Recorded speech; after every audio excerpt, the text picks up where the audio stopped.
Cristo, palavra de Deus. O Senhor esteja convosco. Ele está no meio de nós. Proclamação do Evangelho de nosso Senhor Jesus Cristo segundo São João. Glória a vós, Senhor. Naquele tempo disse Jesus aos judeus: se eu der testemunho de mim mesmo, meu testemunho não vale. Mas há um outro que dá testemunho de mim, e eu sei que o testemunho que ele dá de mim é verdadeiro. Vós mandastes mensageiros a João, e ele atendeu, e ele deu testemunho da verdade. Eu, porém, não dependo do testemunho de um ser humano, mas falo assim para a vossa salvação. João era uma lâmpada que estava acesa e a brilhar, e vós, com prazer, vos alegrastes por um tempo com a sua luz. Mas eu tenho um testemunho maior que o de João, as obras que o Pai me concedeu realizar. As obras que eu faço dão testemunho de mim, mostrando que o Pai me enviou. E também o Pai que me enviou dá testemunho a meu favor. Vós nunca ouviste sua voz, nem viste sua face. Sua palavra não encontrou morada em vós, pois não acreditais naquele que Ele enviou. Vós examinais as Escrituras, pensando que nelas possuís a vida eterna. No entanto, as Escrituras dão testemunho de mim, mas não quereis vir a mim para ter a vida eterna. Eu não recebo a glória que vem dos homens, mas eu sei que não tendes em vós o amor de Deus. Eu vim em nome do meu Pai e vós não me recebeis. Se um outro viesse em seu próprio nome, a este vós o receberíeis. Como podereis acreditar, vós que recebeis glória uns dos outros, e não buscai a glória que vem do Deus único? Não penseis que eu vos acusarei diante do Pai. Há alguém que vos acusa, Moisés, no qual vós colocais vossa esperança. Se acreditasseis em Moisés, também acreditaríeis em mim, pois foi a respeito de mim que ele escreveu. Mas se não acreditais nos seus escritos, como acreditareis nas minhas palavras?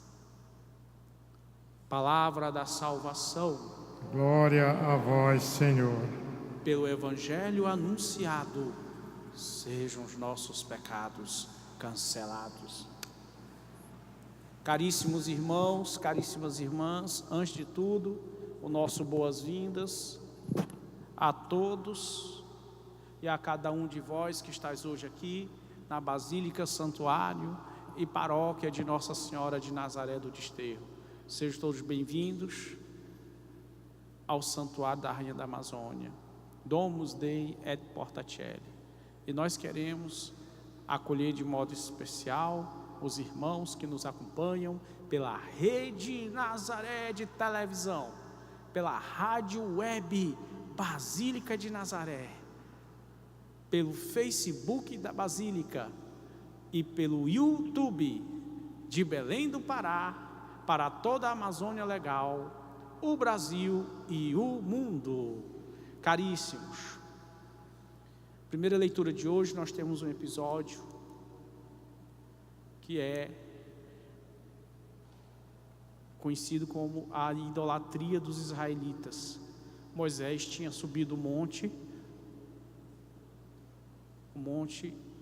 Sinai para pegar as leis de Deus, os 10 mandamentos, o núcleo central dos 613 mandamentos que nós temos na Sagrada Escritura, ou melhor, no Antigo Testamento, mais especificamente.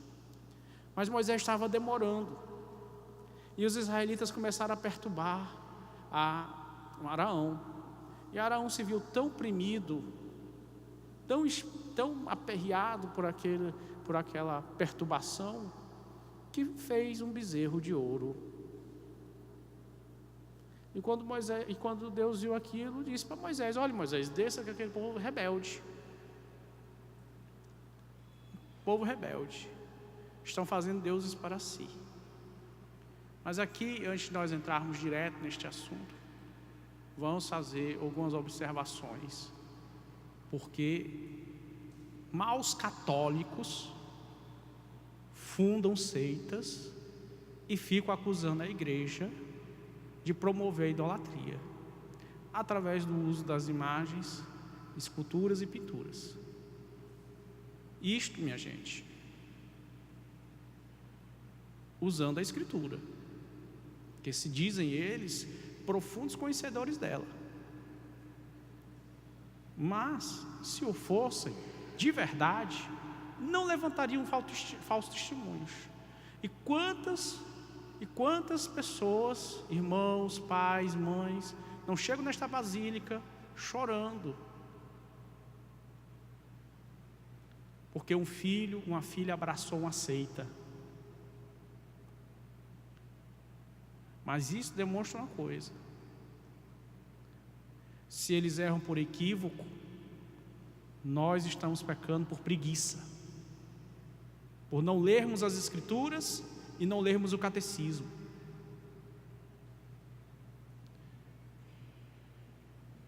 E por não sabermos defender a doutrina cristã, e por não conhecermos nem a Bíblia e nem o catecismo. E aqui eu não estou falando do pequeno catecismo, estou falando do catecismo da igreja, o grande. Então veja só, essa passagem de Êxodo 24, capítulo 20, versículo 4, Levítico, Números, Deuteronômio, várias passagens. Mas é preciso ter presente que Deus nunca se revelou de modo visível, até aquele momento, para o povo da antiga aliança. Por isso, seria muito difícil representá-lo por meio de alguma figura. Além disso, também existia a realidade religiosa dos povos com quem os israelitas viviam, com quem eles tinham contato. Esses pagãos representavam as suas divindades com diferentes imagens. Eles sim praticavam idolatria. Por que é idolatria? Idolatria é você atribuir a um ser ou objeto, e para ter um ídolo você não precisa nem pintá-lo nem esculpi-lo, viu? Isso mesmo. Tem ideias que são idolátricas, que são idolatradas. Então, é importante não perder de vista o fato de que a proibição se refere às imagens das estátuas das divindades pagãs ou ídolos, principalmente por se tratar de representações de seres humanos que nunca existiram, e de animais, astros e outros elementos da natureza. Mais tarde, os profetas vão condenar o culto de adoração a pessoas vivas. A pessoas vivas. Nós vamos ter isso no Egito. O faraó era adorado como um deus. Os reis da Babilônia também. Está vendo? Você não faz de ídolo só uma pintura ou escultura, não. Faz de pessoas. Um ídolo é todo objeto, ser, animal, coisa ou pessoa que você põe no lugar de Deus na sua vida. É isto que é um ídolo. Além do mais, nós temos que recordar que ao próprio Moisés foi dado ordem de fazer a imagem de 2 anjos. 2 anjos. Espera aí, Moisés, eu não estou entendendo mais nada.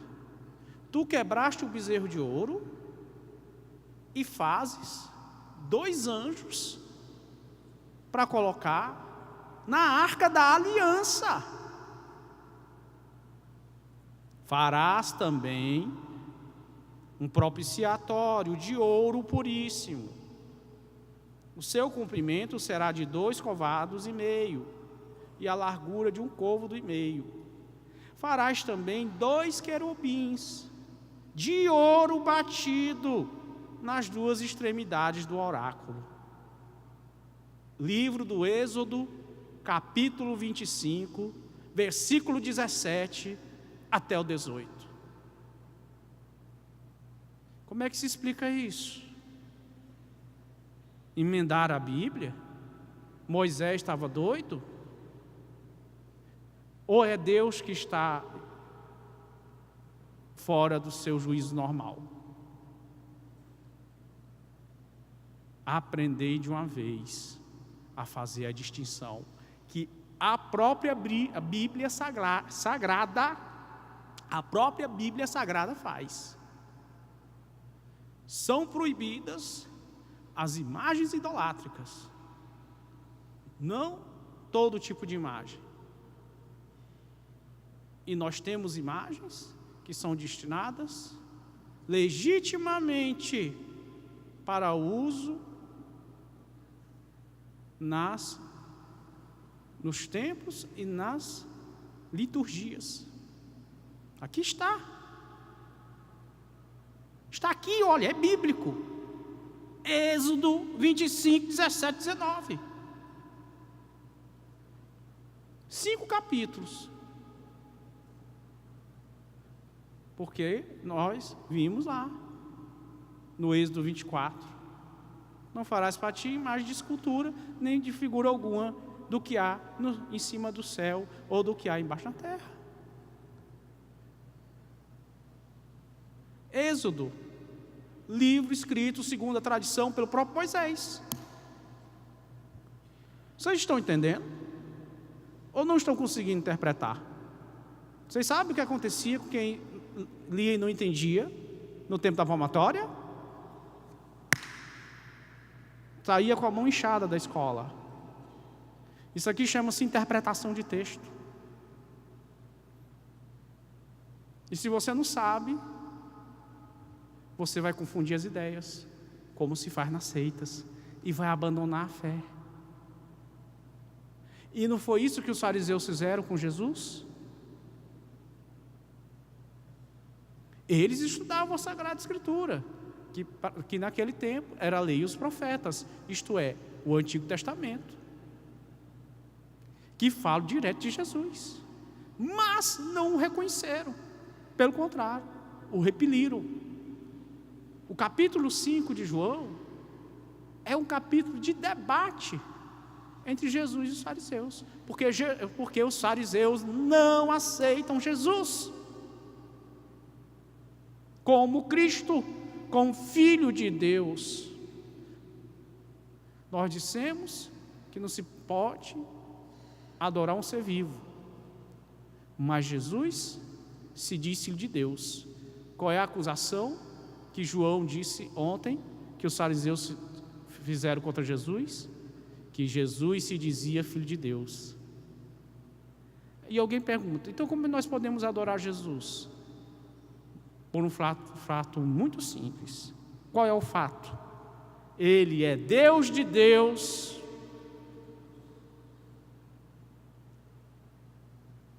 e Ele também é Deus e homem verdadeiro.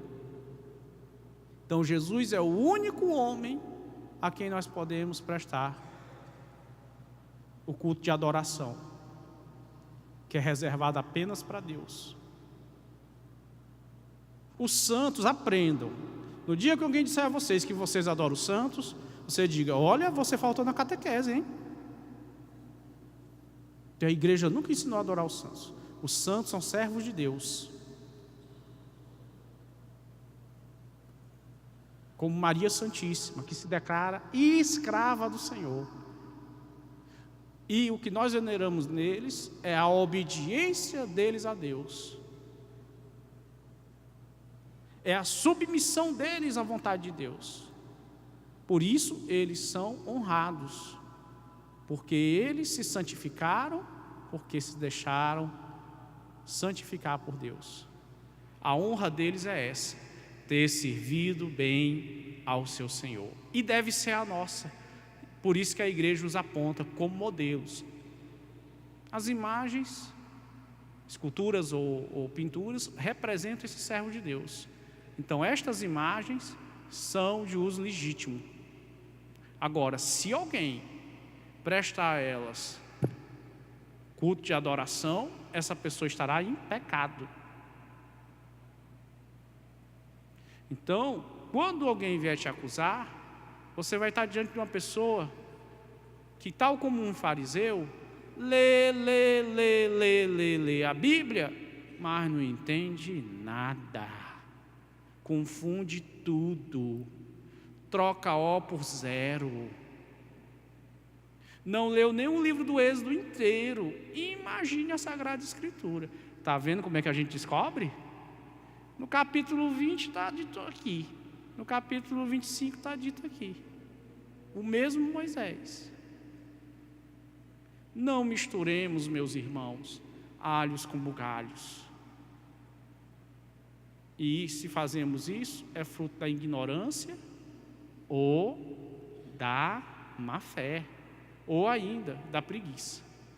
Enquanto é da preguiça e da ignorância, a gente releva. Mas enquanto é fruto da maldade, da soberba, nós temos que dizer para a pessoa: olha, você está errado. Porque das duas, uma, ou você está errado, ou a Bíblia Sagrada está errada. Alguém errou. Imagine esse povo lá no dia do julgamento, quando eles forem apresentar o texto de Moisés, e Moisés se levantar e dizer: olha, mas você não entendeu o que eu escrevi, você não me leu direito, você nem me leu inteiro. Está vendo? Lembre-se, Satanás foi tentar Jesus 40 dias no deserto, com a Bíblia na mão. E como foi que Jesus enfrentou Satanás? Com a Bíblia na mão. Então, cristãos, nós temos que ter 2 livros de cabeceira: Bíblia de um lado, Catecismo da Igreja do outro, para não cairmos na lábia dos espertalhões. E para que no dia do julgamento, Moisés também não venha depor contra você, que caiu na lábia deles. Então, que isso fique bem certo. E nós vamos ver que eles não aceitaram que Jesus curasse o paralítico em dia de sábado. Mas Jesus já tinha perguntado a eles: o que é permitido fazer no dia de sábado? O bem ou o mal? Então Jesus ensinou a eles e nos ensina a ser misericordiosos. Porque Jesus aplicou a lei do amor, que é amar a Deus sobre todas as coisas e o próximo como a si mesmo, que são o primeiro e o segundo mandamento. Exato. O repouso do sábado não é o primeiro e nem o segundo mandamento. Então está hierarquicamente abaixo deles e, portanto, submetido a eles. Jesus, minha gente, e mais uma: Moisés praticou a 7ª obra de misericórdia espiritual, que é rezar pelos vivos e pelos mortos. Ele intercedeu pelo povo de Deus, porque Moisés mesmo diz: olha, Senhor, é o teu povo, como quem dissesse: toma que o filho é teu, dá um jeito nele, Senhor. Então, e Jesus vai praticar a primeira obra de misericórdia espiritual, que é ensinar os que não sabem. E a 7ª também, que é interceder pelos vivos e pelos mortos. Não se esqueçam que pelo batismo nós somos o corpo místico de Cristo. E por isso nós temos que ser os olhos, a boca, as mãos e os pés de Jesus na obra da salvação. E ele vai dizer para os fariseus: mas vós não compreendeis. Que não seja assim conosco, meus irmãos, porque esta lição Jesus também nos dá hoje. Ensinar os que não sabem. E hoje quem é que Jesus está ensinando? A nós, que muitas vezes não sabemos, não estudamos, não conhecemos, não nos aplicamos no conhecimento da doutrina cristã.